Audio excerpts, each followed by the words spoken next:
Hi, everybody. This is Hondo Carpenter and Ezekiel Trezevant. We are your co-Las Vegas Raiders beat writers on SI and the host of the Las Vegas Raiders Insider Podcast.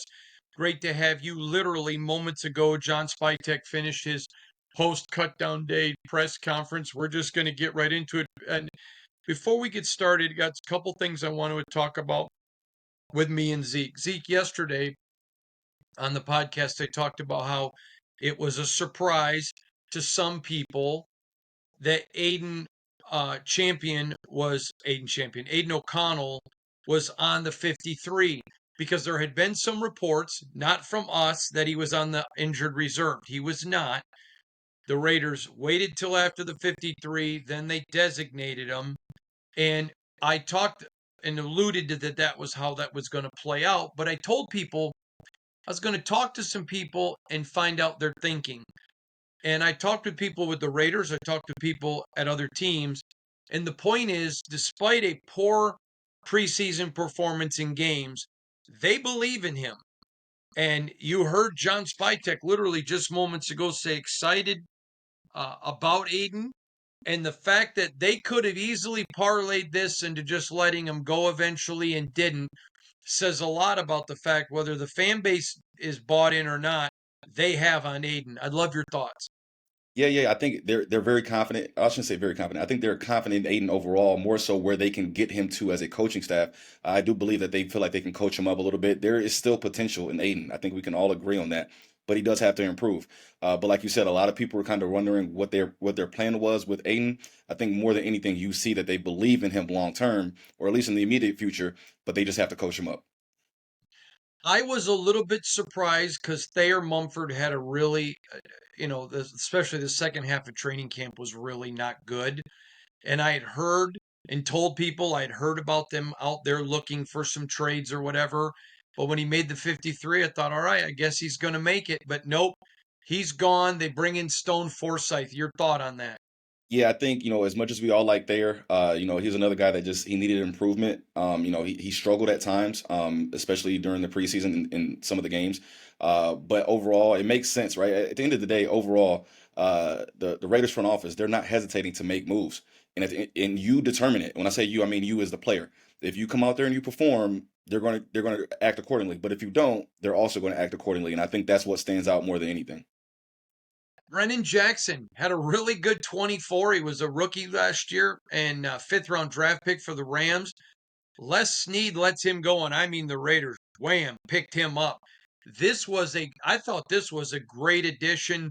And I kind of hinted last night in the podcast. I said, they're out there really looking at who's getting cut. I thought it was going to be kind of done last night, but this was a good one, Brennan Jackson. I thought this was a great pickup by the Raiders. Low risk and potentially high reward. And when I say high, it's all relative, right? He's no Max Crosby, don't get me wrong. But in terms of what you picked him up for, what he can produce, I definitely think it's low risk, high reward. Interesting to see, that they're trying to, tune up what is already a strength on the defensive side of the ball, the defensive line. So makes sense. It's only going to help them out more. They need as many bodies as possible on that defensive line. I think you saw it with defensive tackle, and here it is again with defensive end. So just sharpening iron, getting better at strengthening a strength, if you will, Hondo. And I was really impressed by it. Um, by the way, in case anyone's wondering, they put Aiden on IR today. He is on IR now. But I want to get to something else Spytek said about, he kept going back to being on the same page with Pete Carroll from the moment they got here. I thought that was fascinating because he made the point abundantly clear. I'd love your thoughts. Yeah, I know that was actually the question that I asked John was, hey, what are your, as the general manager, what are your top priorities? Honestly, I figured he would say, putting together, the best team, which is obviously any GM's priority. But he actually took it a step further and said, hey, one of the top priorities is, like you said, being on the same page. And even more so than that, it was the fact that he, you can kind of tell that he was thinking about how long him and Pete have been on the same page and just looking at his eye movement and nonverbals. And then you kind of gathered that, hey, they've been lock key the whole, in step the whole time. So that was pretty impressive to see. So, and more impressive for him to just say that, right? He could have gave a very general answer on what the answer was, but he said, "Hey, I respect Pete enough to consider his thoughts and consider it with a lot of thought." Let's go to practice. What were your thoughts on practice today? Well, practice was short and sweet. But this is what I'll say overall, Hondo. There they're working on some things. And it's going to be interesting to see what they do week 1. That's what I'll say, Hondo. Would you agree? You and I have talked about all camp. I don't think Raider fan has any clue what Chip Kelly's bringing to the table. I'm excited for Raider fan to see it. How about you? Yeah, especially when you take, I agree, but especially when you take into consideration how the last few seasons have gone. Wins and losses come and go, but the last couple of years it's just seemed, like they could use better coaching, especially on offense.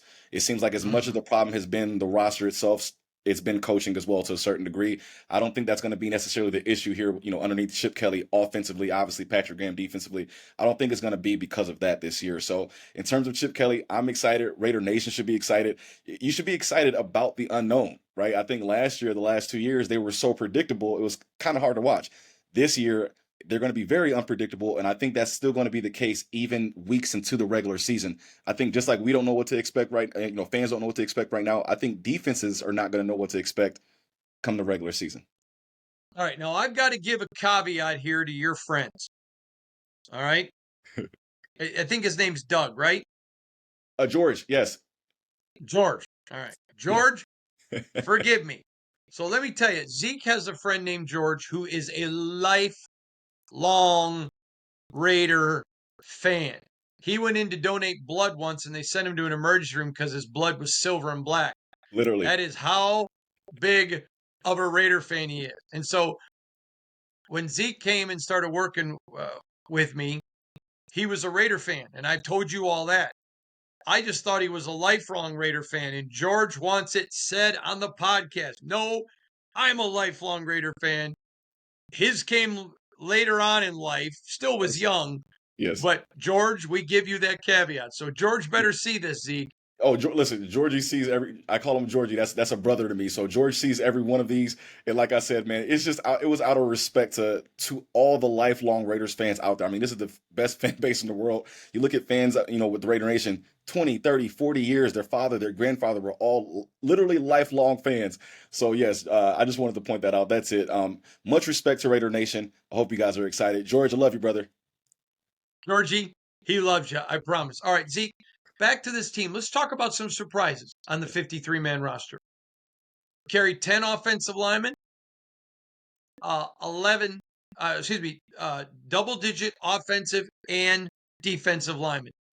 That's rare, but it tells you right up front, football games are won on the line, and this is going to be some old school football. I loved it.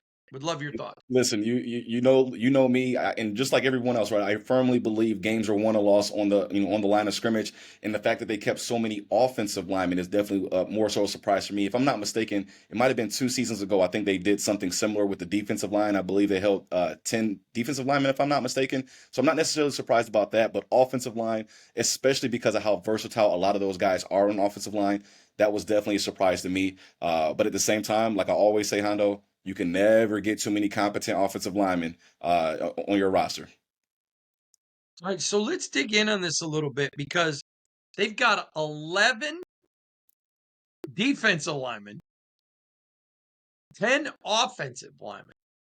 I mean, you know me. I'm an old school, punch you in the face. Zeke, when I'm at practice, where do I spend 90% of my time? You're with the offensive line, yes, sir. Hey, I love this. I Yes, mean, I just think if you're a Raider fan and you're looking at, okay, they only went with 4 running backs, but 4 good ones. This sends a message. This is brighter than any neon sign on the strip. yeah, 21 linemen made the right. I mean, talk to me, Zeke. yeah. So you hit some of it on the head, but this is what I'll say, Hondo. The Raiders are basically saying not only are they coming, but they're going to keep coming. First quarter, second quarter, third quarter, fourth quarter, starters, backup, whoever it may be, they plan on bringing the pain as much as they possibly can. They plan on being physical, and they don't care who is in the game. That is their plan, and they're going to stick to it. That's what so many offensive and defensive linemen on top of your running backs tell me, is that you plan on being a very physical team on both sides of the ball. In Arizona on Saturday night, I talked about Sincere and Raheem. And the thing that stood out to me was they basically spent an extra 700 grand to keep Raheem. Now Raheem looked, and Sincere looked good in OTAs, looked good in minicamp, looked good the first, I don't know, first 25% of training camp. But as Zamir rose, he kind of fell. So I don't know if it was emotionally, maybe he was frustrated, or if cream just rises to the top. If I'd have told you before camp Sincere would not have made it, would you believe me? I I don't want to say I would not have believed you, but at the end of the day, no, I don't think I would have believed that. But at the same time, it's just like you said, it's not necessarily that Sincere. And excuse me, Hondo, I do think a little bit of it was mental for Sincere, but I think that's the case for any of these players, right? If you're in a position battle and you clearly feel yourself and see yourself starting to slip, I think that I think that impacts your performance. I think we're all human, right? Even those players out there. So I think that was a little bit of it, but at the same time, it's not that Sincere is bad. They just have three running. They just have three other guys in front of them, right? So, that's all. That's all it really is. I don't think it's more. I don't think it's as much about him as it is the other guys. All right, let's turn our attention though to Zamir. In 2023, the second half of the season, he was the best running back in the NFL. Then he was Luke Getsy, and we saw what happened.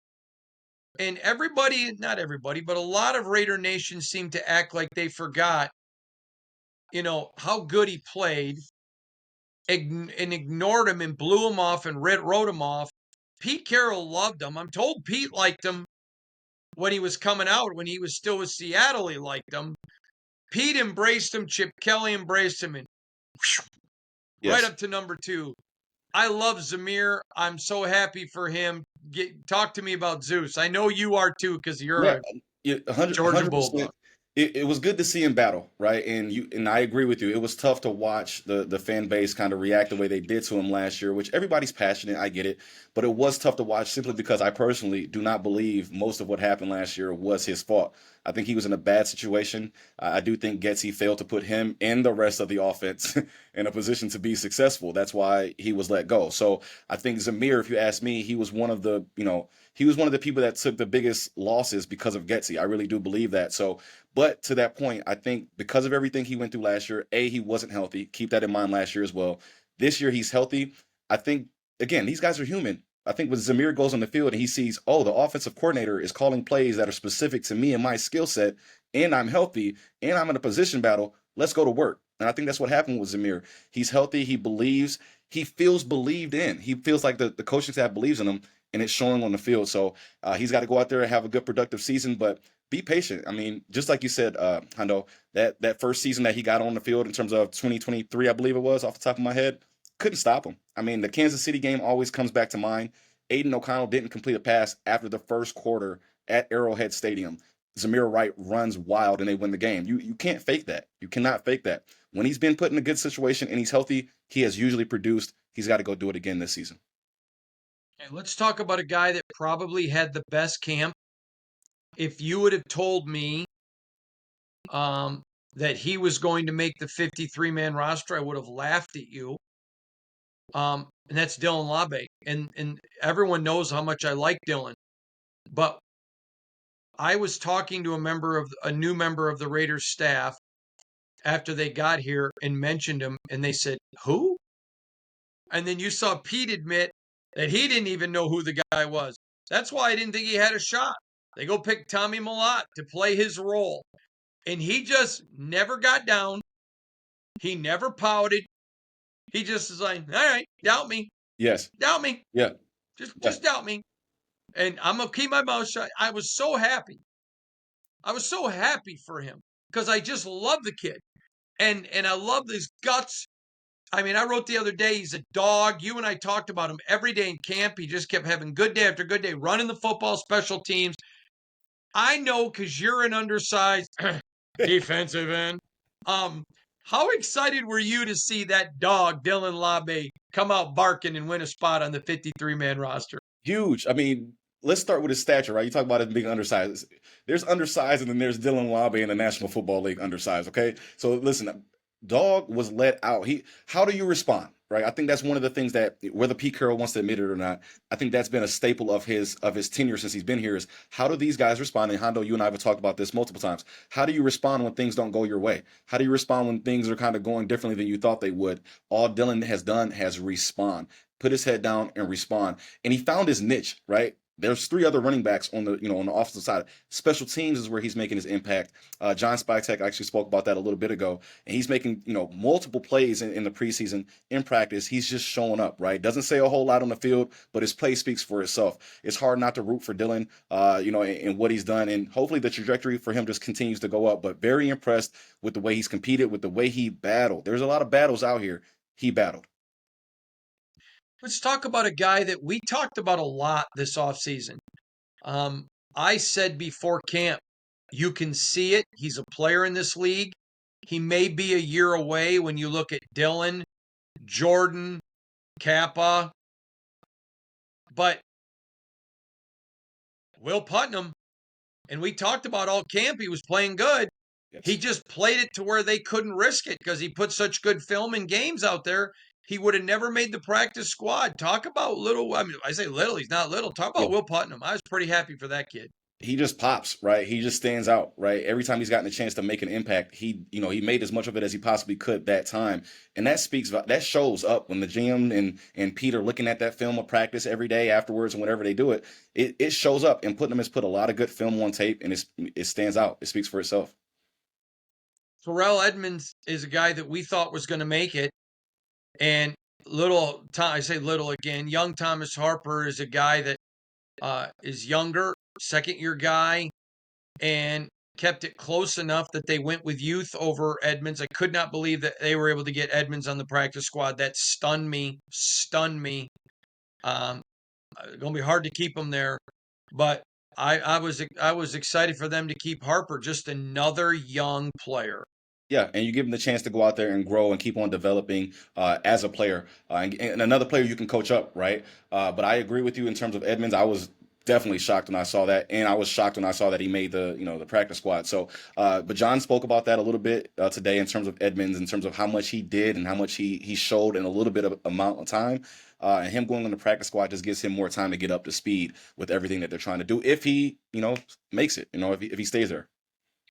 Another guy that had a great camp that I thought was going to go to the practice squad going into camp. I predicted that. But Amari Gaynor didn't have a bad camp. Cody Lindenberg just had a great camp, a great OTA. He was okay in OTAs, okay in mini camp. You could tell he was swimming, learning. Amari looked pretty good, but man, training camp got here and Lindenberg just put his gas pedal right to the floor and took off. I mean, they have got to be thrilled that youngster made the roster. Yes, listen, Lindenberg has had a great camp. He's looked good out there, and they're extremely deep and they're extremely confident in their linebacker position. Pete has spoken about it multiple times. I think Amari was just a victim of how deep that position is, and there's no shame in that, right? They have a lot of talent at defensive end, or excuse me, at that position, that linebacker position. So it's no surprise at all that that's how it shook out. So we go to corner, where, I mean, Pete's Saturday night is talking about holding out Greedy Vance because the Patriots are coming. That's a paraphrase, but basically, I think, reading what Pete said, he thought Saturday night Greedy Vance was going to make the roster. He didn't, which blew my mind. But they were able to get him on practice, which was a great thing for them. But let's talk about this corner, because I think it's very fair to say Darian Porter, Caillou Blue, DeCamerion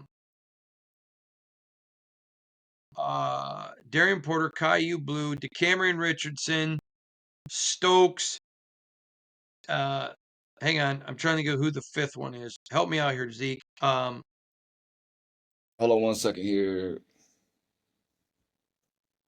We got Caillou Blue, Darian Porter, DeCamerion Richardson, Stokes, and Darnay Holmes. Gotcha. Yeah. I still think corner is the weakest part of this team on defense. I don't think anything's changed my opinion. Your thoughts? Yeah, I think that is by far and it's not knocking the cornerback room. It's not. It's just if you're looking Oh, at the team, if you're looking at the defense, that is just one of their weaker. And honestly, I don't think it's necessarily weak. It's just a lot of unknowns at this point in the season. They could turn out to be stronger than we think. We just haven't seen them play against another team in a meaningful game yet. So, but at the same time, if you're looking at it on paper, I do think this is their weakest position. So we'll see what happens. all right, here we go. I do this to you every year. I'm doing it right now, putting you on the spot. On the spot. Ezekiel, I'm going to give my revised pick if I revise it on the Tuesday before the season starts, but I'm going to put you on the spot right now. Zeke Trezevant, how many wins for the Raiders in 2025? All right. A lot of pressure here. A lot of pressure here. Okay. So I'm going to explain why and then I'll tell you the number. I just knock on wood. Okay. First of all, I'm jaded. Okay. I've been watching this for a little bit of time. I'm a little bit jaded here. Okay.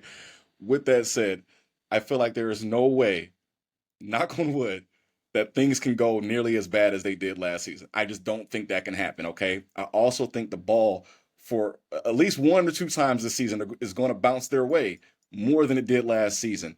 So with that said, I do think they're looking at, I would guess about 8 wins is what I'm looking at. I think that's fair, kind of right in the middle. But at the same time, they've improved. I really do think they're improved. And I think last No. season it was just it's a lot of bad luck that I saw out there. All the injuries they had, 10-game losing streak. There's no way it can go that bad again this year. They are an improved team. I think that Geno adds at least 1 or 2 wins just from having a competent quarterback. And then you add some health and good coaching. I think that's worth another 2 wins on top of last season. I got 8 wins. Yeah, I think that's a very fair pick. I'm going to give mine on Tuesday. I'll change it. And by the way, everybody, tomorrow, my friend Todd Marinovich is going to join me for an exclusive interview from his home in Hawaii. You don't want to miss it. That's going to be good, Zeke, Yes, sir. It's having going to be a Todd good one. Marinovich. And we're going to be giving away some autograph items from him as well. And Todd's a really good friend of mine. Love him dearly and excited to have him. Zeke, of course, you'll be back joining me again next week. The great Ezekiel Trezevant, my co-beat writer, does such a good job. He's one of the best. Remember, si.com/NFL/Raiders. The best Raiders coverage. You won't beat it anywhere is right there.